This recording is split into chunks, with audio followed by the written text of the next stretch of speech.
Hello दोस्तों, मैं हूं नीरज और आप देख रहे हैं स्टडी कॉमर्स। और आज हम इस वीडियो में बिजनेस फिनांस से रिलेटेड कुछ इंपॉर्टेंट कॉन्सेप्ट देखने वाले हैं। आप हमारे टेलीग्राम चैनल को भी ज्वाइन कर सकते हैं, लिंक आपको डिस्क्रिप्शन में मिल जाएगा, या आप इस क्यूआर कोड को भी स्कैन करके हमें ज्वाइन कर सकते हैं। सिस्टमैटिक रिस्क और अनसिस्टमैटिक रिस्क क्या होता है? जैसे हमने हमेशा सुना है कि जो भी इन्वेस्टमेंट हम करते हैं वो अपने साथ रिस्क लेके आता है। तो यहाँ पे एक टर्म आपके सामने आ गया है, इन्वेस्टमेंट। तो आपने हमेशा से ये सुना होगा कि जब भी हम इन्वेस्टमेंट करते हैं तो उसके साथ रिस्क होता ही होता है। हो सकता है कि इन्वेस्टमेंट रिस्क जो है वो कम हो सकता है कि इन्वेस्टमेंट रिस्क जो है वो ज़्यादा हो, बट रिस्क तो होगा ही। तो यही जो इन्वेस्टमेंट रिस्क है, इसे हम दो कैटेगरीज में डिवाइड करते हैं। पहला होता है सिस्टमैटिक रिस्क और दूसरा होता है अनसिस्टमैटिक रिस्क।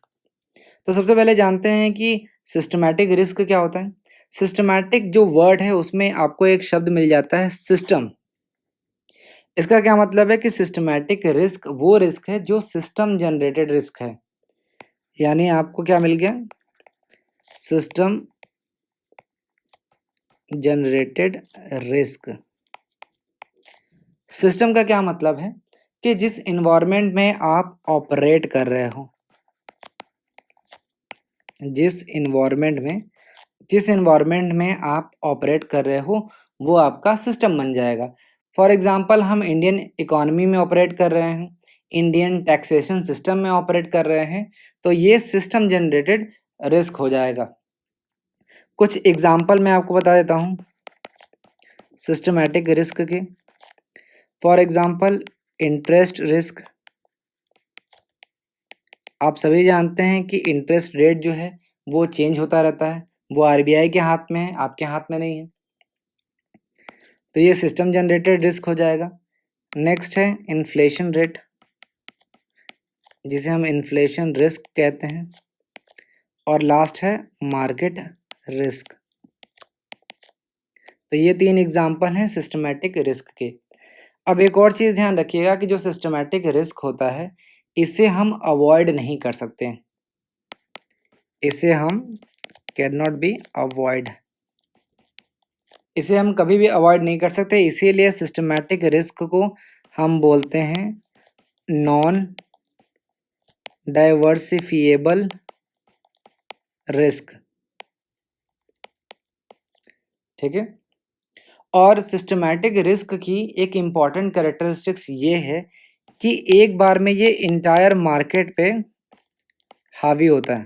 यानी ये जो रिस्क है वो किसी एक पर्टिकुलर कंपनी या एक पर्टिकुलर इंडस्ट्री में नहीं होता, बल्कि इंटायर मार्केट पे ये सिस्टमैटिक रिस्क जो है वो होता है। तो ये आपने सिस्टमैटिक रिस्क समझ लिया। सिस्टमैटिक रिस्क को हम मेजर करते हैं बीटा से। ये भी एक इम्पॉर्टेंट पॉइंट है, नोट कर लीजिएगा। अब बात करते हैं अनसिस्टमैटिक रिस्क की। अनसिस्टमैटिक रिस्क जो है वो एक एक्सेस रिस्क होता है, जो कि आप खुद अपने डिसीजन से अपने पोर्टफोलियो में ऐड करते हो। मतलब आपने कुछ ऐसा डिसीजन ले लिया है जिसके वजह से ये जो रिस्क है वो आ गया है। फॉर एग्जांपल आप जेआरएफ की तैयारी कर रहे हो, आप नेट की तैयारी कर रहे हो, तो ये डिसीजन कहीं बाहर से आपके ऊपर इम्पोज नहीं किया गया है, बल्कि आपने खुद से ये नेट जेआरएफ की तैयारी करने का डिसीजन लिया है। तो ये एक अनसिस्टमैटिक रिस्क का एग्जाम्पल है।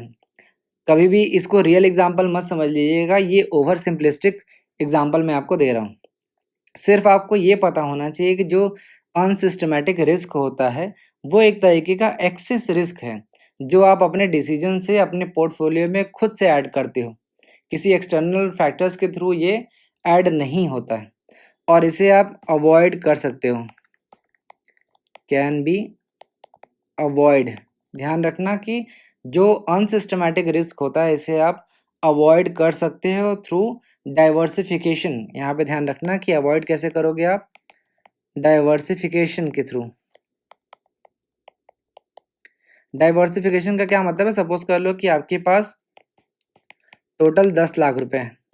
अगर किसी एक बैंक में रखोगे तो रिस्क है, या किसी एक जगह इन्वेस्ट करोगे तो रिस्क है।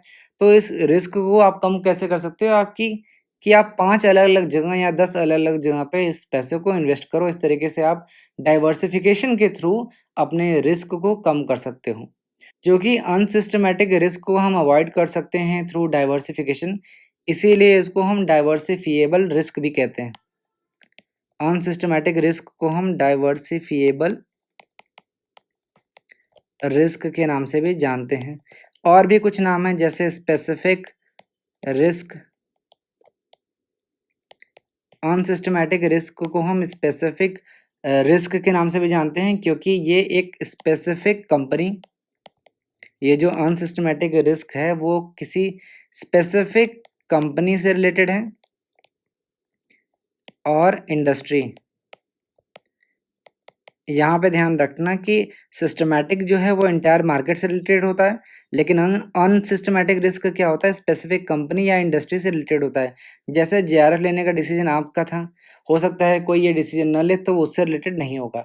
जो बंदा लेगा, जो कंपनी लेगी डिसीजन, उसी से रिलेटेड होगा, यानी स्पेसिफिक कंपनी या इंडस्ट्री से रिलेटेड ये रिस्क होता है। तो उम्मीद है आपको ये सिंपल एक्सप्लेनेशन सिस्टमैटिक रिस्क और अनसिस्टमैटिक रिस्क का समझ में आ गया होगा। अगर आपको अभी भी कोई डाउट है तो आप हमें इंस्टाग्राम पे पूछ सकते हैं। इंस्टाग्राम की आईडी है @studycommerceofficial। लिंक आपको डिस्क्रिप्शन में मिल जाएगा। Thank you.